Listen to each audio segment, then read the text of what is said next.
ಸಾಧುವೆ ಹಾಡು ಚಾಗಿಯ ಹಾಡನು ಹಾಡಿನಿಂದೆಚ್ಚರಿಸು ಮಲಗಿಹ ನಮ್ಮ ಈ ತಾಯ್ನಾಡಲು. ನಮಸ್ಕಾರ ವೀಕ್ಷಕರೇ, ಇವತ್ತು ನಿಮಗೆ ಕರ್ಮಯೋಗ, ಸ್ವಾಮಿ ವಿವೇಕಾನಂದರು ಬರೆದಿರ್ತಕ್ಕಂಥ ಕರ್ಮಯೋಗ ಅನ್ನುವಂಥ ಒಂದು ಪುಸ್ತಕವನ್ನು ಪರಿಚಯ ಮಾಡ್ಕೊಳ್ತಾ ಇದ್ದೀನಿ. ಈ ಕರ್ಮಯೋಗ ಪುಸ್ತಕ ಸ್ವಾಮಿ ವಿವೇಕಾನಂದರು ಬರೆದಿರ್ತಕ್ಕಂಥದ್ದು. 120 ಪುಟಗಳ ಈ ಪುಸ್ತಕವನ್ನು ಮೈಸೂರಿನ ರಾಮಕೃಷ್ಣ ಆಶ್ರಮ ಪ್ರಕಟಿಸಿದೆ. ಬಹುಶಃ ಪ್ರಪಂಚದ ಎಲ್ಲ ಯುವಕರು ಓದಲೇಬೇಕಾದಂಥ ಕೃತಿ ಅಂತ ಹೇಳಿದ್ರು ಕೂಡ ತಪ್ಪಾಗಲಿಕ್ಕಿಲ್ಲ. ಕೇವಲ 120 ಪುಟಗಳ ಈ ಕೃತಿಯಲ್ಲಿರ್ತಕ್ಕಂಥ ಅತ್ಯಂತ ಶ್ರೇಷ್ಠ ವಿಚಾರಗಳನ್ನು ಅರಗಿಸ್ಕೊಳ್ಳಿಕ್ಕೆ ನಮ್ಮ ಯುವಕರಿಗೆ ಸಾಧ್ಯವಾಗಿಬಿಟ್ರೆ ಬಹುಶಃ ಅವರ ಇಡೀ ವ್ಯಕ್ತಿತ್ವವೇ ಬದಲಾಗಿಬಿಡುತ್ತೆ ಅಂತ ಹೇಳೋದ್ರಲ್ಲಿ ತಪ್ಪೇನಿಲ್ಲ. ಸ್ನೇಹಿತರೆ, ಒಬ್ಬ ಮನುಷ್ಯ ಪರಿಪೂರ್ಣನಾಗೋದು ಹೇಗೆ, ಪರಿಪೂರ್ಣ ವ್ಯಕ್ತಿತ್ವವನ್ನು ಪಡೆಯೋದು ಹೇಗೆ, ತನ್ನ ಇಡೀ ಜೀವನವನ್ನು ಸಾರ್ಥಕಗೊಳಿಸ್ಕೊಳ್ಳೋದು ಹೇಗೆ, ಆತ್ಮ ಸಾಕ್ಷಾತ್ಕಾರ ಅಂದ್ರೇನು, ಭಗವಂತನ ದರ್ಶನ ಮಾಡೋದು ಅಂತಂದ್ರೆ ಏನು, ಸತ್ಯ ಸಾಕ್ಷಾತ್ಕಾರ, ಸಮಾಧಿ, ಈ ರೀತಿ ಎಲ್ಲ ಪ್ರಶ್ನೆಗಳು ನಮ್ಮಲ್ಲಿ ಯಾವಾಗಲೂ ಕಾಡ್ತಾ ಇರುತ್ತೆ.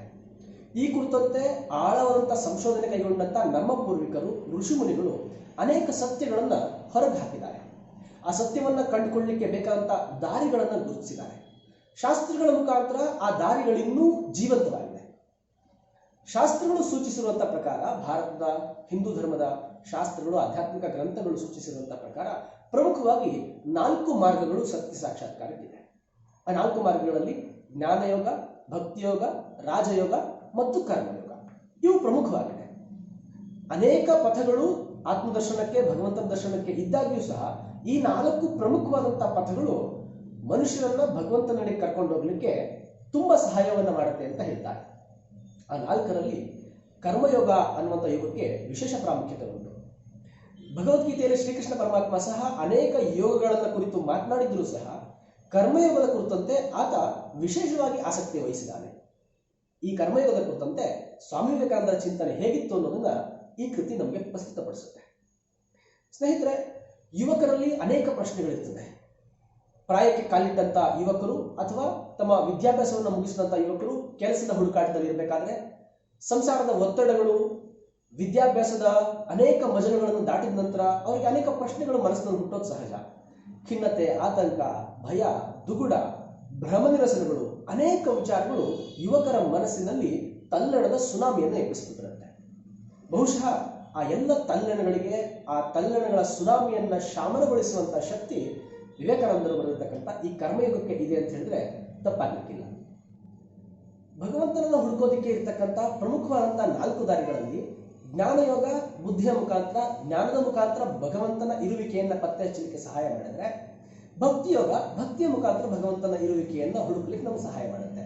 ಹಾಗೆ ರಾಜಯೋಗ ಪತಂಜಲಿಯ ಅಷ್ಟಾಂಗ ಯೋಗದ 8 ಸಿದ್ಧಾಂತಗಳ ಮುಖಾಂತರ, 8 ಹಂತಗಳನ್ನು ದಾಟುವುದರ ಮುಖಾಂತರ ಸಮಾಧಿ ಸ್ಥಿತಿ ಅಥವಾ ಸತ್ಯ ದರ್ಶನದ ಸ್ಥಿತಿಗೆ ಮನುಷ್ಯನನ್ನ ಕರ್ಕೊಂಡು ಹೋಗುತ್ತೆ ಅಂತ ಹೇಳ್ತಾರೆ. ಆದರೆ ಕರ್ಮಯೋಗ ಮನುಷ್ಯ ತಾನು ಮಾಡ್ತಿರುವಂತಹ ಕರ್ಮದಲ್ಲೇ ಕರ್ಮ ರಹಸ್ಯವನ್ನು ಅರ್ಥ ಮಾಡಿಕೊಂಡು ವಿಶಿಷ್ಟ ರೀತಿಯಲ್ಲಿ ಕರ್ಮವನ್ನ ಮಾಡೋದ್ರ ಮುಖಾಂತರ ಭಗವಂತನನ್ನ ನೋಡಬಹುದು ಅನ್ನುವಂಥ ಆಸಕ್ತಿಯನ್ನ ಹುಟ್ಟಿಸುತ್ತೆ. ಕರ್ಮಯೋಗದ ಕುರಿತಂತೆ ಸ್ವಾಮಿ ವಿವೇಕಾನಂದರು ಎಷ್ಟು ಸ್ಪಷ್ಟವಾಗಿ ತಮ್ಮ ಅನಿಸಿಕೆಗಳನ್ನ ವ್ಯಕ್ತಪಡಿಸ್ತಾರೆ ಅಂತ ಹೇಳಿದ್ರೆ, ಶತಶತಮಾನಗಳಿಂದ ನಮ್ಮ ಪೂರ್ವಿಕರು ಯಾವ ಯೋಗವನ್ನ ಮನುಕುಲದ ಒಳಿತಿಗಾಗಿ ನೀಡಿದ್ರೋ ಅದನ್ನು ಅತ್ಯಂತ ಸರಳ ರೂಪದಲ್ಲಿ ನಿಮ್ಮಂತಹ ಸಾಮಾನ್ಯ ಜನರಿಗೆ ಅರ್ಥವಾಗುವಂತಹ ಭಾಷೆಯಲ್ಲಿ ಸ್ವಾಮಿ ವಿವೇಕಾನಂದರು ಕೊಟ್ಟು ಹೋಗಿದ್ದಾರೆ. ಈ ಪುಸ್ತಕದಲ್ಲಿ ಮುಖ್ಯವಾಗಿ 8 ಅಧ್ಯಾಯಗಳು ಇರುತ್ತವೆ. ಈ 8 ಅಧ್ಯಾಯಗಳಲ್ಲಿ ಒಂದೊಂದೇ ಅಧ್ಯಾಯದ ಸಾರಾಂಶವನ್ನಷ್ಟೇ ನಾನು ನಿಮ್ಮ ಮುಂದೆ ಇಡ್ಲಿಕ್ಕೆ ಇಷ್ಟಪಡ್ತೀನಿ. ಮೊದಲನೇ ಅಧ್ಯಾಯ ಶೀಲದ ಮೇಲೆ ಕರ್ಮದ ಪರಿಣಾಮ ಅಂತ ಹೇಳಿ. ಕರ್ಮ ಅಂದ್ರೇನು? ಕರ್ಮ ಅಂತ ಹೇಳಿದ್ರೆ ಕ್ರಿಯೆ ಅಂತ. ಯಾವುದಾದ್ರೂ ನಾವು ಕೆಲಸವನ್ನ ಕಾಯ, ವಾಚ, ಮನಸ ಯಾವ ಕೆಲಸಗಳನ್ನ ಮಾಡಿದ್ರು ಅದು ಕರ್ಮ ಅಂತ ಅನಿಸ್ಕೊಳ್ಳುತ್ತೆ. ಆದರೆ ಪ್ರತಿ ಕರ್ಮವೂ ಸಹ ನಾವು ಮಾಡಿದ ಕ್ಷಣ ಅದರ ಒಂದು ಸಂಸ್ಕಾರದ ಮುದ್ರೆಯನ್ನ ನಮ್ಮ ಮನಸ್ಸಿನಲ್ಲಿ ಒತ್ತು ಬಿಡುತ್ತೆ. ಆ ಸಂಸ್ಕಾರಗಳ ಒಟ್ಟು ಸಂಗ್ರಹವೇ ಶೀಲ ಅಂತ ಕರೆಸ್ಕೊಳ್ಳುತ್ತೆ. ಯಾವಾತನ ಕೆಲಸಗಳು ಯಾವಾಗಲೂ ಒಳ್ಳೆಯದೇ ಆಗಿರ್ತವೋ ಆತನ ಶೀಲ ಒಳ್ಳೆಯದಾಗಿರ್ತದೆ. ಯಾವತನ ಕೆಲಸಗಳು ಸದಾಕಾಲ ಕೆಟ್ಟದ್ದೇ ಇರುತ್ತೋ ಆತನ ಮನಸ್ಸಿನ ಮೇಲೆ ಕೆಟ್ಟ ಸಂಸ್ಕಾರಗಳು ಇರುತ್ತೆ. ಮೂಡಿ ಆತನ ವ್ಯಕ್ತಿತ್ವ ಅಥವಾ ಆತನ ಶೀಲ ಕೆಟ್ಟದಾಗಿರುತ್ತೆ ಅಂತ ಹೇಳ್ತಾರೆ. ಹೀಗಾಗಿ ಪ್ರತಿಯೊಬ್ಬನ ಮನಸ್ಸು ಕೂಡ ಒಳ್ಳೆಯ ಮತ್ತು ಕೆಟ್ಟದರ ಮಿಶ್ರಣವಾಗಿ, ಕೆಲವೊಂದರಲ್ಲಿ ಒಳ್ಳೆಯದು ಜಾಸ್ತಿಯಾಗಿ, ಕೆಲವೊಬ್ಬರಲ್ಲಿ ಕೆಟ್ಟದ್ದು ಜಾಸ್ತಿಯಾಗಿ ಒಂದು ವ್ಯಕ್ತಿತ್ವ, ಒಂದು ಶೀಲ ರೂಪುಗೊಂಡಿರ್ತದೆ. ಹೀಗಿದ್ದಾಗ ನಾವು ಕರ್ಮವನ್ನ ಯಾಕೆ ಮಾಡಬೇಕು ಅನ್ನುವಂಥ ಒಂದು ಪ್ರಶ್ನೆ ಹುಟ್ಟುತ್ತೆ. ಪ್ರತಿಯೊಂದು ಕರ್ಮವೂ ಸಹ ಒಳ್ಳೆಯ ಪರಿಣಾಮ ಮತ್ತು ಕೆಟ್ಟ ಪರಿಣಾಮಗಳನ್ನ ನೀನೇ ನೀಡುತ್ತೆ.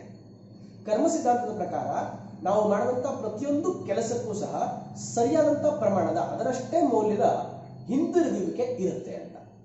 ಹೀಗಿದ್ದಾಗ ನಮ್ಮ ಕೈಯಿಂದ ಒಳ್ಳೆಯ ಕರ್ಮಗಳು ಕೆಟ್ಟ ಕರ್ಮಗಳು ನಿರಂತರವಾಗಿ ನಡೀಬೇಕಾದ್ರೆ ಈ ಕರ್ಮವನ್ನ ಯಾಕೆ ಮಾಡಬೇಕು ಅನ್ನೋ ಪ್ರಶ್ನೆ. ಪ್ರಮುಖವಾಗಿ ನಾವು ಕರ್ಮವನ್ನ ಮಾಡೋದರ ಉದ್ದೇಶ ಏನು ಅಂತ ಹೇಳಿದ್ರೆ ಅದರಿಂದ ಫಲಪ್ರಾಪ್ತಿಗೋಸ್ಕರ. ಕರ್ಮದಿಂದ ನಮಗೆ ಹಣ ಸಿಗುತ್ತದೆ, ಹೆಸರು ಸಿಗ್ತದೆ, ಅಧಿಕಾರ ಸಿಗ್ತದೆ ಮತ್ತು ಎಲ್ಲದರ ಆಸೆ ಸುಖ ಪಡುವುದಾಗಿದೆ. ನಾವು ಬಹುತೇಕರ ಮನಸ್ಸಿನಲ್ಲಿರುವಂಥದ್ದು ನಾವು ಕೆಲಸವನ್ನು ಯಾಕೆ ಮಾಡಬೇಕು ಅಂತ ಹೇಳಿದ್ರೆ ಸುಖವನ್ನು ಪಡೋದಕ್ಕೋಸ್ಕರ ಅಂತ. ಆದರೆ ಕರ್ಮಯೋಗ ಬೇರೆನೇ ಹೇಳುತ್ತೆ. ನಾವು ಮಾಡುವಂತ ಕರ್ಮ ಅದು ಕೇವಲ ಸುಖವನ್ನ ಪಡುವುದಕ್ಕೋಸ್ಕರ ಅಲ್ಲ, ಬದಲಾಗಿ ಜ್ಞಾನವನ್ನ ಪಡೆಯೋದಕ್ಕೋಸ್ಕರ ಅಂತ. ಸುಖವನ್ನ ಪಡೆಯೋದಕ್ಕೆ ಮಾಡಿದಂತ ಕರ್ಮಗಳು ನಮ್ಮನ್ನ ಕೆಳಕ್ಕೆ ಇಳಿಸಿದ್ರೆ, ಜ್ಞಾನವನ್ನ ಪಡೆಯೋದಕ್ಕೋಸ್ಕರ ನಾವು ಮಾಡುವಂತ ಕರ್ಮಗಳು ಎತ್ತರಕ್ಕೆ ಇಳಿಸ್ತವೆ ಅಂತ.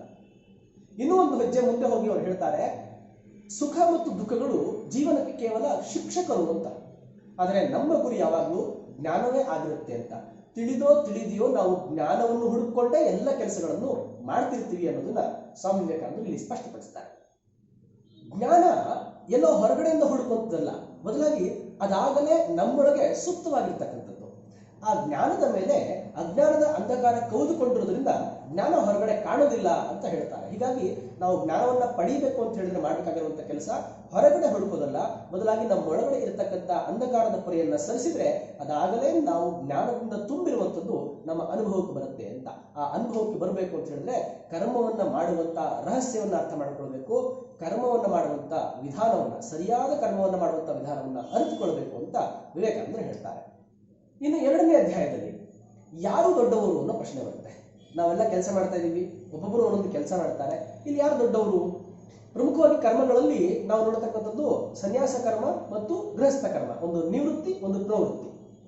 ಈ ನಿವೃತ್ತಿ ಕರ್ಮವನ್ನು ಮಾಡುವಂಥವ್ರು ಶ್ರೇಷ್ಠವೋ ಅಥವಾ ಪ್ರವೃತ್ತಿ ಕರ್ಮವನ್ನು ಮಾಡ್ತಕ್ಕಂಥವ್ರು ಶ್ರೇಷ್ಠವೋ ಅಂತ ಬಂದಾಗ ಕರ್ಮಯೋಗ ಹೇಳುತ್ತೆ ನಿವೃತ್ತಿ ಕರ್ಮವನ್ನು ಮಾಡ್ತಕ್ಕಂಥವ್ರು ಶ್ರೇಷ್ಠರೇ, ಪ್ರವೃತ್ತಿಯ ಕರ್ಮಗಳನ್ನು ಮಾಡ್ತಕ್ಕಂಥವ್ರು ಶ್ರೇಷ್ಠರೇ ಅಂತ. ಅದರ ಅರ್ಥ ಸನ್ಯಾಸವೂ ಶ್ರೇಷ್ಠ, ಗೃಹಸ್ಥನೂ ಶ್ರೇಷ್ಠ ಅಂತ. ಪ್ರಪಂಚವನ್ನ ತೊರೆದು ಯಾರು ಸನ್ಯಾಸಿ ಆಗಿರ್ತಾನೋ ಆತನ ಧರ್ಮ ಎಷ್ಟು ಶ್ರೇಷ್ಠವೋ ಹಾಗೆ ಪ್ರಪಂಚದೊಳಗೆ ಇದ್ದುಕೊಂಡು ಗೃಹಸ್ಥನಾಗಿರ್ತಕ್ಕಂಥ ವ್ಯಕ್ತಿಯ ಕರ್ಮವೂ ಸಹ ಅಷ್ಟೇ ಶ್ರೇಷ್ಠ. ಅದು ಯಾವಾಗ ಅಂತ ಕೇಳಿದ್ರೆ ಅವರವರ ಕರ್ಮಗಳನ್ನು ಅವರು ಸರಿಯಾಗಿ ನಿರ್ವಹಿಸಿದಾಗ ಅಂತ. ನಮ್ಮ ಶಾಸ್ತ್ರ ಗ್ರಂಥಗಳು ಹೇಳುವಂತೆ ಗೃಹಸ್ಥನಾದವರಂತ ಕರ್ತವ್ಯ ಎಷ್ಟು ಅಗಾಧವಾಗಿರ್ತದೆ ಅಂತ ಹೇಳಿದ್ರೆ ಅದರ ಬದಲು ಸನ್ಯಾಸವನ್ನು ಸ್ವೀಕರಿಸುವುದೇ ಉಚಿತವೇನೋ ಅನ್ನುವಂಥ ಅಭಿಪ್ರಾಯವನ್ನು ಬೆಳೆಸುತ್ತೆ. ಗೃಹಸ್ಥನಿಗೆ ಅಷ್ಟು ಕರ್ಮಗಳಿವೆ. ಗೃಹಸ್ಥ ಸಮಾಜದ ಎಲ್ಲ ಆಶ್ರಮಗಳಿಗೂ ಆತ ಆಧಾರನಾಗಿರ್ತಾನೆ. ಶತ್ರುಗಳಿಂದ ತನ್ನ ಸಮಾಜವನ್ನು ರಕ್ಷಿಸಬೇಕು. ಹೆಂಡತಿ ಮಕ್ಕಳನ್ನ ನೋಡ್ಕೊಳ್ಳೋದಷ್ಟೇ ಅಲ್ಲದೆ ಬಂಧುಗಳನ್ನ, ನೆಂಟರಿಷ್ಟರನ್ನ, ದುರ್ಬಲರನ್ನ, ಅಸಹಾಯಕರನ್ನ, ಪ್ರಾಣಿಗಳನ್ನೂ ಸಹ ಆತ ನೋಡ್ಕೊಳ್ಬೇಕಾಗುತ್ತೆ. ಈ ರೀತಿಯ ಅನೇಕ ಕಂಡೀಷನ್ಗಳು, ಷರತ್ತುಗಳು ಗೃಹಸ್ಥನಾದವನ ಜೀವನಕ್ಕಿರುತ್ತೆ. ಅದೆಲ್ಲವನ್ನೂ ಆತ ಯಶಸ್ವಿಯಾಗಿ ಮುಗಿಸಿದ್ದೇ ಆದಲ್ಲಿ ಗೃಹಸ್ಥನೂ ಸಹ ಸನ್ಯಾಸಿಯಷ್ಟೇ ಶ್ರೇಷ್ಠ ಅನ್ನುವಂಥ ಅಭಿಪ್ರಾಯಕ್ಕೆ ಸ್ವಾಮಿ ವಿವೇಕಾನಂದರು ಬರ್ತಾರೆ. ಇನ್ನು 3ನೇ ಅಧ್ಯಾಯದಲ್ಲಿ ಸ್ವಾಮಿ ವಿವೇಕಾನಂದರು ಕರ್ಮ ರಹಸ್ಯದ ಬಗ್ಗೆ ತಿಳಿಸ್ಕೊಡ್ತಾರೆ. ನಾವೆಲ್ಲರೂ ಕರ್ಮವನ್ನ ಮಾಡಲೇಬೇಕು, ಮಾಡ್ತಾನೆ ಇದ್ದೀವಿ. ಆದರೆ ಆ ಕರ್ಮವನ್ನ ಹೇಗೆ ಮಾಡಬೇಕು ಅಂತ ಅರ್ಥ ಮಾಡ್ಕೊಂಡು ಮಾಡಿದಾಗ ನಮಗೆ ಸರಿಯಾದಂಥ ಪ್ರತಿಕ್ರಿಯೆ ಸಿಗುತ್ತೆ ಅಂತ. ಅದು ಹೇಗೆ ಅಂತ ಹೇಳಿದ್ರೆ ನಾವು ಮಾಡ್ತಕ್ಕಂಥ ಸಣ್ಣ ಸಣ್ಣ ಕೆಲಸಗಳ ಮೊತ್ತ ಒಂದು ದೊಡ್ಡ ಕೆಲಸವಾಗಿ ರೂಪುಗೊಳ್ಳುತ್ತೆ. ಆ ದೊಡ್ಡ ಕೆಲಸ ನಮಗೆ ದೊಡ್ಡ ಪರಿಣಾಮವನ್ನು ನೀಡುತ್ತೆ. ಹೀಗಾಗಿ ನಾವು ಕೆಲಸವನ್ನ ಮಾಡಬೇಕಾದ್ರೇನೆ ಈ ಕೆಲಸವನ್ನ ಮಾಡಬೇಕು, ಈ ಕೆಲಸವನ್ನ ಮಾಡಬಾರದು ಅನ್ನುವಂಥ ತಿಳುವಳಿಕೆಯಿಂದ ಒಳ್ಳೆಯ ಕೆಲಸಗಳನ್ನೇ ಮಾಡ್ತಾ ಹೋದಾಗ ಆ ಕೆಲಸಗಳು ನಮಗೆ ಒಳ್ಳೆಯ ಪ್ರತಿಕ್ರಿಯೆಯನ್ನೇ ನೀಡುತ್ತವೆ ಅಂತ. ನಿಸ್ವಾರ್ಥವಾಗಿ ಯಾರು ಕರ್ಮವನ್ನ ಮಾಡ್ತಾರೋ ಅವರಿಗೆ ನಿಜವಾಗ್ಲೂ ಹೆಚ್ಚು ಫಲ ಪ್ರಾಪ್ತಿ ಆಗ್ತಿದೆ ಅಂತ. ಹೀಗಾಗಿ ಕರ್ಮವನ್ನ ಮಾಡಬೇಕಾದ್ರೆ ನಾವು ನಾನು, ನನ್ನದು, ನನಗೆ ಅನ್ನುವಂಥ ಸ್ವಾರ್ಥವನ್ನ ತೊರೆದು ಇನ್ನೊಬ್ಬರಿಗಾಗಿ ಅಂತ ಕೆಲಸವನ್ನ ನಾವು ಹೆಚ್ಚು ಹೆಚ್ಚು ಮಾಡಿದಷ್ಟು ನಮ್ಮೊಳಗಡೆ ಸತ್ ಸಂಸ್ಕಾರಗಳ ಕುರುಹು ಉಳ್ಕೊಳ್ಳುತ್ತೆ ಮತ್ತು ನಮ್ಮ ಇಡೀ ವ್ಯಕ್ತಿತ್ವ ಸಜ್ಜನ ವ್ಯಕ್ತಿತ್ವ ಆಗುತ್ತೆ, ಶ್ರೇಷ್ಠ ವ್ಯಕ್ತಿತ್ವ ಆಗುತ್ತೆ ಅಂತ ಸ್ವಾಮಿ ವಿವೇಕಾನಂದರು ಅಭಿಪ್ರಾಯ ಪಡ್ತಾರೆ. ನಾವೆಲ್ಲ ಕೆಲಸವನ್ನು ಮಾಡಬೇಕಾದ್ರೆ ಸಂಬಳಕ್ಕಾಗಿಯೋ ಮತ್ತೊಂದಕ್ಕಾಗಿಯೋ ಇನ್ನೊಬ್ಬರ ಮೆಚ್ಚುಗೆಗಾಗಿಯೋ ಮಾಡೋದರ ಬದಲು ಆತ್ಮತೃಪ್ತಿಗಾಗಿ ಮಾಡೋದನ್ನ ಅಭ್ಯಾಸ ಮಾಡಿದ್ರೆ, ಪ್ರಾಕ್ಟೀಸ್ ಮಾಡಿದ್ರೆ ಖಂಡಿತವಾಗಿ ನಮ್ಮ ವ್ಯಕ್ತಿತ್ವ ಕರ್ಮಯೋಗಕ್ಕೆ ಪೂರಕವಾಗುತ್ತೆ ಅಂತ ಸ್ವಾಮಿ ವಿವೇಕಾನಂದರು ಅಭಿಪ್ರಾಯ ಪಡ್ತಾರೆ. ಇನ್ನು 3ನೇ ಅಧ್ಯಾಯದಲ್ಲಿ ಸ್ವಾಮಿ ವಿವೇಕಾನಂದರು ಪ್ರಮುಖವಾದಂಥ ಪ್ರಶ್ನೆಯೊಂದಕ್ಕೆ ಉತ್ತರ ಕೊಡ್ತಾರೆ. ನಿಜಕ್ಕೂ ಒಬ್ಬ ಮನುಷ್ಯನಾದಂಥವನ ಕರ್ತವ್ಯ ಏನು? ಯಾವುದು ಸರಿಯಾದ ಕರ್ತವ್ಯ, ಯಾವುದು ಸರಿಯಾದ ಕೆಲಸ ಅನ್ನುವಂಥ ಪ್ರಶ್ನೆ. ಈ ಸರಿಯಾದಂಥ ಕೆಲಸ ಅಥವಾ ಕರ್ತವ್ಯ ಏನು ಅನ್ನೋದು ದೇಶ ಕಾಲಗಳಿಗೆ ಅನುಗುಣವಾಗಿ ಬದಲಾಗುತ್ತೆ. ದೇಶ ಕಾಲ ಪರಿಸ್ಥಿತಿಗಳಲ್ಲಿ ಒಂದು ಕೆಲಸ ಒಳ್ಳೆಯದು ಅನಿಸಿದ್ರೆ ಇನ್ನೊಂದು ದೇಶ ಕಾಲ ಪರಿಸ್ಥಿತಿಗಳಲ್ಲಿ ಅದೇ ಕೆಲಸ ತಪ್ಪಾಗಿರುತ್ತೆ. ಉದಾಹರಣೆಗೆ ನಮ್ಮ ಮನೆಯ ಮುಂದೆ ಯಾರಾದರೂ ಒಬ್ರು 4 ಜನಕ್ಕೆ ಹೊಡೆದು ಕೊಂದು ಹಾಕಿದ್ರೆ ಅವನನ್ನ ನಾವು ಕೊಲೆಗಾರ ಅಂತ ಕರಿತೀವಿ. ಆದ್ರೆ ಅದೇ ವ್ಯಕ್ತಿ ಬಾರ್ಡರ್ಗೆ ಹೋಗಿ, ಗಡಿಗೆ ಹೋಗಿ ಶತ್ರು ರಾಷ್ಟ್ರದ 4 ಜನ ಸೈನಿಕರನ್ನ ಕೊಂದ ಅಂತ ಹೇಳಿದ್ರೆ ಆತನನ್ನ ನಾವು ವೀರ, ದೇಶಭಕ್ತ ಅಂತ ಕರಿತೀವಿ. ಹೀಗಾದಾಗ ಯಾವುದು ಸರಿ ಯಾವುದು ತಪ್ಪು ಅನ್ನೋ ಪ್ರಶ್ನೆಗೆ ಉತ್ತರವನ್ನು ಹುಡುಕೋದು ಸಹ ಅಷ್ಟೇ ವಿಶೇಷವಾಗಿರ್ತದೆ. ಈ ಪ್ರಶ್ನೆಗಳಿಗೆ ಉತ್ತರವನ್ನು ಹುಡುಕೊಂಡು ಹೊರಟಾಗ ನನ್ನ ನಿಜವಾದಂಥ ಕರ್ತವ್ಯ ಯಾವುದು ಅಂತ ಗುರುತಿಸಿಕೊಂಡು ಆ ಕರ್ತವ್ಯವನ್ನ ಮಾಡಬೇಕಾದಂಥದ್ದು ಪ್ರತಿಯೊಬ್ಬ ಮನುಷ್ಯನ ಕರ್ತವ್ಯ ಅಂತ ಸ್ವಾಮಿ ವಿವೇಕಾನಂದರು ಅಭಿಪ್ರಾಯ ಪಡ್ತಾರೆ. ಕರ್ತವ್ಯದಲ್ಲಿ ಯಾವ ಕರ್ತವ್ಯ ಶ್ರೇಷ್ಠ, ಯಾವುದು ಕೀಳು, ಯಾವುದು ಮೇಲು ಅನ್ನುವಂಥ ಪ್ರಶ್ನೆ ಬಂದಾಗ ಈ ಭಾಗದಲ್ಲಿ ಸ್ವಾಮಿ ವಿವೇಕಾನಂದರು ಒಂದು ಸುಂದರವಾದ ಕಥೆಯನ್ನ ಪ್ರಸ್ತುತಪಡಿಸ್ತಾರೆ. ಒಬ್ಬ ವ್ಯಾಧನ ಬಳಿ ಒಬ್ಬ ಋಷಿ ಅಥವಾ ಒಬ್ಬ ಸನ್ಯಾಸಿ ಪಾಠವನ್ನ ಕಲಿಯುವಂಥದ್ದು. ಕರ್ಮ ಯಾವುದು ಸತ್ಕರ್ಮ, ಯಾವುದು ಒಳಿತಾದ ಕರ್ಮ, ಯಾವುದು ನಿಜವಾದ ಕರ್ತವ್ಯ ಅನ್ನೋದನ್ನು ತೋರಿಸೋದ್ರ ಸಲುವಾಗಿ ಈ ಸುಂದರವಾದ ಕಥೆಯನ್ನ ಹೇಳ್ತಾರೆ. ಅದರಲ್ಲಿ ಒಬ್ಬ ಸನ್ಯಾಸಿ ಆದಂಥವನು ಒಬ್ಬ ಸಾಮಾನ್ಯ ಗೃಹಸ್ಥಳ ಬಳಿ ಪಾಠವನ್ನ ಕಲಿತಾನೆ. ಒಬ್ಬ ಬೇಟೆಗಾರ ಬೇಡನ ಬಳಿ, ಕಸಾಯಿ ಖಾನೆಯಲ್ಲಿ ಕೆಲಸ ಮಾಡ್ತಿದ್ದಂತ ಒಬ್ಬ ಕಟುಕನ ಬಳಿ ಪಾಠವನ್ನ ಕಲಿತಾನೆ. ಮತ್ತು ಅವರು ಇವನಿಗಿಂತಲೂ ಹೆಚ್ಚು ಜ್ಞಾನವುಳ್ಳವರಾಗಿರ್ತಾರೆ. ಹೇಗೆ ನೀವು ಜ್ಞಾನವನ್ನ ಗಳಿಸ್ಕೊಂಡ್ರಿ ಅಂತ ಹೇಳಿದ್ರೆ ಅವ್ರು ಹೇಳ್ತಾರೆ, ನಮ್ಮ ಪಾಲಿಗೆ ಒದಗಿ ಬಂದ ಕರ್ತವ್ಯವನ್ನ ನಿಷ್ಕಾಮವಾಗಿ ಮಾಡಿದ್ರ ಸಲುವಾಗಿ ನಮಗೆ ಈ ಜ್ಞಾನ ಪ್ರಾಪ್ತಿ ಆಯಿತು ಅಂತ ಆ ಗೃಹಸ್ಥಳು, ಆ ಹೆಣ್ಣು ಮಗಳು ಮತ್ತು ಆ ವ್ಯಾಧ ಅಭಿಪ್ರಾಯ ಪಡ್ತಾರೆ. ವ್ಯಾಧ ಗೀತೆ ಅಂತಾನೆ ಹೆಸರಾಗಿರುವಂತ ಆ ಒಂದು ವಿಶೇಷವಾದಂತಹ ಆ ಸಂಗ್ರಹವನ್ನ ವಿವೇಕಾನಂದರು ಇಲ್ಲಿ ಪ್ರಸ್ತುತಪಡಿಸ್ತಾರೆ. ಹೀಗೆ ನಾವು ಮಾಡತಕ್ಕಂಥ ಕೆಲಸ ಉನ್ನತವಾದದ್ದು ಅಥವಾ ಕೀಳು ಮಟ್ಟದ್ದು ಅಂತ ನಿರ್ಧಾರವಾಗುವಂಥದ್ದು ಅದು ಎಷ್ಟು ದೊಡ್ಡದು ಎಷ್ಟು ಚಿಕ್ಕದು ಅನ್ನೋದ್ರ ಮೇಲೆ ಅಲ್ಲ, ಬದಲಾಗಿ ಆ ಕೆಲಸವನ್ನು ನಾವು ಎಷ್ಟು ಸಮರ್ಪಕವಾಗಿ ಮಾಡ್ತೀವಿ ಅನ್ನೋದ್ರ ಮೇಲೆ ಅನ್ನೋದನ್ನ ವಿವೇಕಾನಂದರು ಇಲ್ಲಿ ಸ್ಪಷ್ಟಪಡಿಸ್ತಾರೆ. ಇನ್ನು 5ನೇ ಅಧ್ಯಾಯದಲ್ಲಿ ಸ್ವಾಮಿ ವಿವೇಕಾನಂದರು ಒಂದು ರೋಚಕ ಸಂಗತಿಯನ್ನು ನಮಗೆ ತಿಳಿಸ್ಕೊಡ್ತಾರೆ. ಅದೇನಂದ್ರೆ, ನಾವು ಮಾಡುವಂತ ಪ್ರತಿಯೊಂದು ಕರ್ಮದಿಂದಲೂ ಪ್ರಪಂಚಕ್ಕೇನು ಉಪಯೋಗ ಇಲ್ಲ, ಬದಲಾಗಿ ನಮಗೇ ಒಳ್ಳೆಯದು ಅಂತ. ಅದರ ಅರ್ಥ ಇಷ್ಟೇ, ನಾವು ದಾನ ಮಾಡಬೇಕಾದ್ರೆ, ಧರ್ಮ ಮಾಡಬೇಕಾದ್ರೆ, ಒಳ್ಳೇದು ಮಾಡಬೇಕಾದ್ರೆ, ಇನ್ನೊಬ್ಬರಿಗೆ ಯಾರಿಗೋ ಉಪಯೋಗ ಮಾಡಬೇಕಾದ್ರೆ ಪ್ರಪಂಚಕ್ಕೆ ಒಳ್ಳೇದು ಮಾಡ್ತಿದ್ವಿ ಅನ್ನೋ ಭಾವನೆಯಿಂದ ಮಾಡ್ತೀವಿ.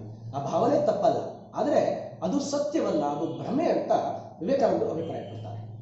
ಈ ಪ್ರಪಂಚ ನನ್ನನ್ನು ಮತ್ತು ನಿಮ್ಮನ್ನು ನಂಬಿಕೊಂಡಿಲ್ಲ ಅಂತ ಅವ್ರು ಹೇಳ್ತಾರೆ. ಅಂದ್ರೆ ನಾವು ಮಾಡುವಂತ ಒಳ್ಳೆಯ ಕೆಲಸಗಳಿಂದ ಪ್ರಪಂಚಕ್ಕೆ ಒಳ್ಳೇದಾಗೋ ಆಗಿದ್ದಿದ್ರೆ ಇಷ್ಟೊತ್ತಿಗೆ ಪ್ರಪಂಚ ಎಲ್ಲ ಸುಖಮಯವಾಗಿರಬೇಕಾಗಿತ್ತು ಅಂತ. ಪ್ರಪಂಚ ಒಂದು ನಾಯಿಯ ಬಾಲದಂತೆ. ಆ ನಾಯಿ ಬಾಲವನ್ನ ನಾವೆಷ್ಟು ಸರಿ ಮಾಡಿದ್ರು ಅದು ನೇರ ಆಗೋದಿಲ್ಲ, ಬದಲಾಗಿ ಮತ್ತೆ ಮತ್ತೆ ವಿಪ್ಲವಗಳು, ಸಮಸ್ಯೆಗಳು ಬರ್ತಾ ಇರ್ತದೆ. ಆದರೂ ಸಹ ನಾವು ಪ್ರಪಂಚಕ್ಕೋಸ್ಕರ ಯಾಕೆ ಕೆಲಸ ಮಾಡಬೇಕು ಅಂತ ಹೇಳಿದ್ರೆ, ಹಾಗೆ ಕೆಲಸ ಮಾಡುವಾಗ ನಮ್ಮ ಮನಸ್ಸು, ನಮ್ಮ ಹೃದಯ ಎತ್ತರದ ಸ್ಥಾನದಲ್ಲಿರ್ತದೆ, ಒಳ್ಳೆಯ ಸಂಸ್ಕಾರಗಳನ್ನು ನಮ್ಮೊಳಗಡೆ ಮೂಡಿಸುತ್ತೆ ಮತ್ತು ನಾವು ಒಳ್ಳೆಯವರಾಗಿ ಬದಲಾಗ್ತೀವಿ, ನಾವು ಎತ್ತರಕ್ಕೇರ್ತೀವಿ ಅನ್ನುವಂಥ ಆಧಾರದ ಮೇಲೆ ಸ್ವಾಮಿ ವಿವೇಕಾನಂದರು ಹೇಳ್ತಾರೆ, ನಮ್ಮ ಕೆಲಸದಿಂದ ಪ್ರಪಂಚಕ್ಕೆ ಒಳಿತಲ್ಲ, ಬದಲಾಗಿ ನಮಗೆ ಒಳಿತಾಗುವುದು. ಈ ಭಾವನೆಯಿಂದ ನಾವು ಕೆಲಸ ಮಾಡಬೇಕಾದ್ರೆ, ಯಾರಾದರೂ ಭಿಕ್ಷುಕ ಬಂದು ನನ್ನ ಹತ್ರ ಭಿಕ್ಷೆ ಕೇಳಿದಾಗ ನಾನು ಕೊಡ್ತಾ ಇದ್ದೀನಿ ಅಂತ ಗರ್ವದಿಂದ ಕೊಡದೆ, ಬದಲಾಗಿ ನಾನು ಒಳ್ಳೆಯವನಾಗೋದಕ್ಕೆ ನೀನು ಅವಕಾಶ ಮಾಡಿಕೊಟ್ಟಿದ್ದೀಯಲ್ಲ ಅಂಥೇಳಿ ಅವನ ಬಗ್ಗೆ ಕೃತಜ್ಞತೆ ವ್ಯಕ್ತಪಡಿಸಿ ಅವನಿಗೆ ಭಿಕ್ಷೆಯನ್ನು ನೀಡುವಂತಹ ಒಂದು ಶ್ರೇಷ್ಠ ಮನೋಭಾವ ನಮ್ಮಲ್ಲಿ ಬೆಳೆಯುತ್ತೆ ಅಂತ. ಸಮಾಜ ಕಾರ್ಯ ಮಾಡ್ತಾ ಇರ್ತಕ್ಕಂಥವ್ರು, ಸಮಾಜ ಸೇವೆ ಮಾಡ್ತಾ ಇರ್ತಕ್ಕಂಥವ್ರು ಈ ಭಾವನೆಯಿಂದ ಸೇವೆ ಮಾಡಿದಾಗ ಅವರ ಸೇವೆ ಎತ್ತರದ ಮಟ್ಟದಲ್ಲಿ ಆಧ್ಯಾತ್ಮಿಕ ಕ್ರಿಯೆಯಾಗಿ ಬದಲಾಗುತ್ತೆ ಅಂತ ಸ್ವಾಮಿ ವಿವೇಕಾನಂದರು ಅಭಿಪ್ರಾಯ ಪಡ್ತಾರೆ. ಇನ್ನು 6ನೇ ಅಧ್ಯಾಯದಲ್ಲಿ ಸ್ವಾಮಿ ವಿವೇಕಾನಂದರು ಸ್ವಾರ್ಥ ತ್ಯಾಗ ಮತ್ತು ಅನಾಸಕ್ತಿ ಅನ್ನೋ ವಿಚಾರಗಳ ಕುರಿತಂತೆ ಮಾತನಾಡ್ತಾರೆ. ನಾವು ಕೆಲಸ ಮಾಡಬೇಕಾದ್ರೆ ಅನಾಸಕ್ತಿಯಿಂದ ಕೆಲಸ ಮಾಡಬೇಕು ಅನ್ನುವಂಥ ಒಂದು ವಿಶೇಷ ಟರ್ಮಿನಾಲಜಿನ ಅವರಲ್ಲಿ ಪ್ರಸ್ತುತಪಡಿಸ್ತಾರೆ. ಏನು ಅನಾಸಕ್ತಿ ಅಂತ ಹೇಳಿದ್ರೆ, ಅದನ್ನ ಸ್ಪಷ್ಟಪಡಿಸೋದಕ್ಕೋಸ್ಕರ ಅವರೊಂದು ಸುಂದರವಾದಂತಹ ಕಥೆಯನ್ನ ಹೇಳ್ತಾರೆ. ವ್ಯಾಸ ಮಹರ್ಷಿಯ ಮಗ ಶುಕನ ಕಥೆ ಅದು. ಶುಕ ಒಬ್ಬ ಹುಟ್ಟು ಸಿದ್ಧನಾಗಿದ್ದಂಥವನು, ಹುಟ್ಟುತ್ತಲೇ ಸಿದ್ಧ ಪುರುಷನಾಗಿ ಬಂದಂಥವನು. ಆ ಶುಕನನ್ನ ತಂದೆ ಉನ್ನತ ವ್ಯಾಸಂಗಕ್ಕೋಸ್ಕರ ಜನಕ ಮಹಾರಾಜನ ಅರಮನೆಗೆ ಕಳಿಸ್ತಾರೆ. ಶುಕ ಜನಕ ಮಹಾರಾಜನ ಅರಮನೆಗೆ ಬಂದ್ರೆ ಅದನ್ನ ಯೋಗ ಶಕ್ತಿಯಿಂದ ಮುಂಚೆಯೇ ತಿಳ್ಕೊಂಡಿದ್ದಂತ ಜನಕ ಮಹಾರಾಜ ಅವನನ್ನ ಪರೀಕ್ಷೆ ಮಾಡುವ ಸಲುವಾಗಿ ಕಾವಲು ಭಟರಿಗೆ ಅವನನ್ನ ಸತ್ಕರಿಸಿದಂತೆ ಹೇಳ್ಕೊಡ್ತಾನೆ. ಹೀಗಾಗಿ ಶುಕ ಅರಮನೆಗೆ ಬಂದ್ರು, ಕಾವಲು ಭಟರು 3 ದಿನ ಅವನನ್ನ ತಿರುಗಿಯೂ ನೋಡಲಿಲ್ಲ. ಆದರೆ ಶುಕನ ಮುಖದಲ್ಲಿ ಮಾತ್ರ ಆ ಮಂದಸ್ಮಿತ, ಆ ಆನಂದ ಕಡಿಮೆನೇ ಆಗೋದಿಲ್ಲ. ಅವರು ಮಾಡ್ತಕ್ಕಂಥ ಅವಮಾನ, ನಿಂದೆ ಮತ್ತು ತಿರಸ್ಕಾರಗಳು ಅವನ ಮನಸ್ಸಿನ ಮೇಲೆ ಚೂರು ಪರಿಣಾಮ ಬೀರೋದಿಲ್ಲ. 3ನೇ ದಿನ ಜನಕ ಮಹಾರಾಜ ತನ್ನ ಇಡೀ ಪರಿವಾರದೊಂದಿಗೆ ಶುಕನ ಬಳಿಗೆ ಬಂದು ಅವನ ಪಾದ ಪೂಜೆ ಮಾಡಿ ಪಲ್ಲಕ್ಕಿಯಲ್ಲಿ ಕೂರಿಸಿಕೊಂಡು ಆಗಲ ಆತಿಥ್ಯವನ್ನ ಮಾಡಿದಾಗಲೂ ಸಹ ಆ ಶುಕನ ಮುಖದಲ್ಲಿ ಆ ಮಂದಹಾಸವಾಗಲಿ ಅಥವಾ ಅವನ ಮುಖದ ಭಾವದಲ್ಲಾಗಲಿ ಚೂರು ಬದಲಾವಣೆ ಆಗಲಿಲ್ಲ, ಮನಸ್ಸಿನಲ್ಲಿ ವಿಕಾರ ಉಂಟಾಗಲಿಲ್ಲ, ಚಿತ್ತ ಆ ಕಡೆ ಈ ಕಡೆ ಆಗಲಿಲ್ಲ ಅಂತ. ಇದನ್ನೇ ಸಮಸ್ಥಿತಿ ಅಂತ ಸ್ವಾಮಿ ವಿವೇಕಾನಂದರು ಅಭಿಪ್ರಾಯ ಪಡ್ತಾರೆ. ಶುಕ ತೋರಿದಂತ ಈ ಅನಾಸಕ್ತಿ, ಮಾನಾಪಮಾನಗಳಲ್ಲಿ, ನಿಂದಾ ಸ್ತುತಿಗಳಲ್ಲಿ, ಐಶ್ವರ್ಯ ಮತ್ತು ಬಡತನದಲ್ಲಿ ಯಾವಾತ ಸಮನಾಗಿ ಇರ್ತಾನೋ, ಸಮನಾಗಿ ನೋಡ್ತಾನೋ, ಆ ದೃಷ್ಟಿಕೋನವನ್ನು ಬೆಳೆಸ್ಕೊಳ್ತಾನೋ ಅವನೇ ನಿಜವಾದ ಕರ್ಮಯೋಗಿ ಅಂತ ಸ್ವಾಮಿ ವಿವೇಕಾನಂದರು ಅಭಿಪ್ರಾಯ ಪಡ್ತಾರೆ. 7ನೇ ಅಧ್ಯಾಯದಲ್ಲಿ ಸ್ವಾಮಿ ವಿವೇಕಾನಂದರು ಮುಕ್ತಿಯ ಬಗ್ಗೆ ಮಾತನಾಡ್ತಾರೆ. ಮುಕ್ತಿ ಆದರ್ಶ, ಮುಕ್ತಿ ಯಾವ ರೀತಿ ಗಳಿಸುವುದು ಅನ್ನೋದು ಕುರಿತಂತೆ ವಿವೇಕಾನಂದರು ಸವಿಸ್ತಾರವಾಗಿ ವಿವರಣೆಯನ್ನು ಕೊಡ್ತಾರೆ. ಒಬ್ಬ ಮನುಷ್ಯನ ಜೀವನದ ಪರಮೋಚ್ಚ ಗುರಿ ಆತ ಸ್ವಾತಂತ್ರ್ಯವನ್ನ ಪಡೆಯುವುದೇ ಆಗಿದೆ, ಮುಕ್ತಿಯನ್ನ ಪಡೆಯುವುದೇ ಆಗಿದೆ, ಈ ಕರ್ಮ ಚಕ್ರದ ಬಂಧನದಿಂದ ತಪ್ಪಿಸಿಕೊಳ್ಳುವುದೇ ಆಗಿದೆ ಅನ್ನೋದನ್ನ ಇಲ್ಲಿ ಸಾಧಿಸಿ ತೋರಿಸ್ತಾರೆ. ಇನ್ನು ಕೊನೆಯ ಅಧ್ಯಾಯದಲ್ಲಿ 8ನೇ ಅಧ್ಯಾಯದಲ್ಲಿ ಸ್ವಾಮಿ ವಿವೇಕಾನಂದರು ಕರ್ಮಯೋಗದ ಆದರ್ಶದ ಕುರಿತಂತೆ ಮಾತನಾಡ್ತಾರೆ. ಕರ್ಮಯೋಗ ಯಾವ ರೀತಿ ಇರಬೇಕು ಅನ್ನೋದ್ರ ಕುರಿತಂತೆ ಅವರು ವಿವರಿಸಬೇಕಾದ್ರೆ ಬುದ್ಧನನ್ನ ಉದಾಹರಣೆ ಕೊಡ್ತಾರೆ. ಬುದ್ಧ ತನ್ನ ಇಡೀ ಜೀವನವನ್ನ ಇನ್ನೊಬ್ಬರಿಗಾಗಿ ಕಳಿತಾನೆ. ತಾನು ಗಳಿಸಿದಂತ ಎಲ್ಲ ಜ್ಞಾನವನ್ನ ಮತ್ತೊಬ್ಬರಿಗಾಗಿ ಧಾರೆ ಎರಿತಾನೆ. ಆತನಿದ್ದಂತ ಕರುಣೆ, ಅನುಕಂಪ, ದೈನ್ಯತೆ ಮತ್ತು ದೀನನ ಕುರಿತಂತೆ ಆತ ಮರುಗುತ್ತಿದ್ದಂತ ಆ ಗುಣವನ್ನೆಲ್ಲ ವಿವೇಕಾನಂದರು ಕೊಂಡಾಡ್ತಾರೆ. ಬುದ್ಧಿಶಕ್ತಿ ಮತ್ತು ಹೃದಯ ಎರಡರ ಸಮ್ಮಿಳಿತವಾದಂತ ಅಪರೂಪದ ವ್ಯಕ್ತಿತ್ವ ಅಂತ ಬುದ್ಧನನ್ನ ಹಾಡಿ ಹೊಗಳುತ್ತಾರೆ. ಕರ್ಮಯೋಗಕ್ಕೆ ನಿಜವಾದಂತ ಒಂದು ಉದಾಹರಣೆ ಬುದ್ಧ ಅಂತ ಸಹ ಅವರು ಹೇಳ್ತಾರೆ. ಹೀಗೆ ಇಡೀ ಪುಸ್ತಕದಲ್ಲಿ ಸ್ವಾಮಿ ವಿವೇಕಾನಂದರು ಕರ್ಮಯೋಗದ ಆದರ್ಶವನ್ನ ಎತ್ತಿ ಹಿಡಿತಾರೆ ಮತ್ತು ಜಿಜ್ಞಾಸುಗಳಿಗೆ, ಮುಮುಕ್ಷುಗಳಿಗೆ, ಶ್ರೋತೃಗಳಿಗೆ ಕರ್ಮಯೋಗದ ದಾರಿಯನ್ನ ಸರಳ ರೀತಿಯಲ್ಲಿ ವಿವರಿಸುತ್ತಾರೆ. ಈ ಪುಸ್ತಕವನ್ನ ಓದ್ತಕ್ಕಂಥ ಪ್ರತಿಯೊಬ್ಬ ಯುವಕನಿಗೂ ಖಂಡಿತವಾಗಿ ಆತನ ಜೀವನದ ದಾರಿ ಸಿಗುತ್ತೆ ಮತ್ತು ಆತನ ಈ ಪುಸ್ತಕವನ್ನ ಓದಿದ ನಂತರ ಹೊಸದೊಂದು ವ್ಯಕ್ತಿತ್ವವನ್ನ ಕಟ್ಟಿಕೊಳ್ತಾನೆ ಅನ್ನುವಂಥದ್ದು ನನ್ನ ಸ್ವಂತ ಅನುಭವ. ಸ್ನೇಹಿತರೆ, ಕರ್ಮಯೋಗ ಎನ್ನುವಂಥ ಈ ಚಿಕ್ಕ ಪುಸ್ತಕ ರಾಮಕೃಷ್ಣಾಶ್ರಮದ ಪ್ರಕಟಣೆ. ಯುವಕರೆಲ್ಲರೂ ಈ ಪುಸ್ತಕವನ್ನು ಓದಬೇಕು ಮತ್ತು ನಿಮ್ಮಲ್ಲಿ ಮೂಡತಕ್ಕಂಥ ಎಲ್ಲ ಪ್ರಶ್ನೆಗಳಿಗೂ ಯಾವುದು ಒಳ್ಳೆಯದು, ಯಾವುದು ಕೆಟ್ಟದ್ದು, ಯಾಕೆ ನಾವು ಒಳ್ಳೆಯದನ್ನೇ ಮಾಡಬೇಕು, ಯಾಕೆ ಕೆಟ್ಟ ದಾರಿ ತುಳಿಬಾರದು, ಕೆಟ್ಟದನ್ನ ಮಾಡಿದ್ರೆ ಏನು ಸಮಸ್ಯೆ ಅನ್ನುವಂಥ ಎಲ್ಲ ಪ್ರಶ್ನೆಗಳಿಗೂ ಉತ್ತರವನ್ನ ಈ ಕರ್ಮಯೋಗ ಅನ್ನೋ ಪುಸ್ತಕ ಕೊಡುತ್ತೆ. ಸ್ವಾಮಿ ವಿವೇಕಾನಂದರು ಕೊಟ್ಟಂತ ಈ ಅಮೂಲ್ಯವಾದಂಥ ಆಸ್ತಿ ಸಮಾಜಕ್ಕೆ ಒಂದು ಬೆಲೆ ಕಟ್ಟಲಾಗದಂಥ ಕೊಡುಗೆ ಅಂತ ನಾನು ಭಾವಿಸ್ತಾ ಈ ವಿಚಾರವನ್ನ ಇಲ್ಲಿಗೆ ಮುಗಿಸ್ತಾ ಇದ್ದೀನಿ. ಅವಕಾಶ ಮಾಡಿಕೊಟ್ಟಂತ ಎಲ್ಲರಿಗೂ ನಮಸ್ಕಾರ. ಜೈ ಹಿಂದ್, ಜೈ ಭಾರತ್ ಮಾತೆ, ಒಂದೇ ಮಾತನಾಡ.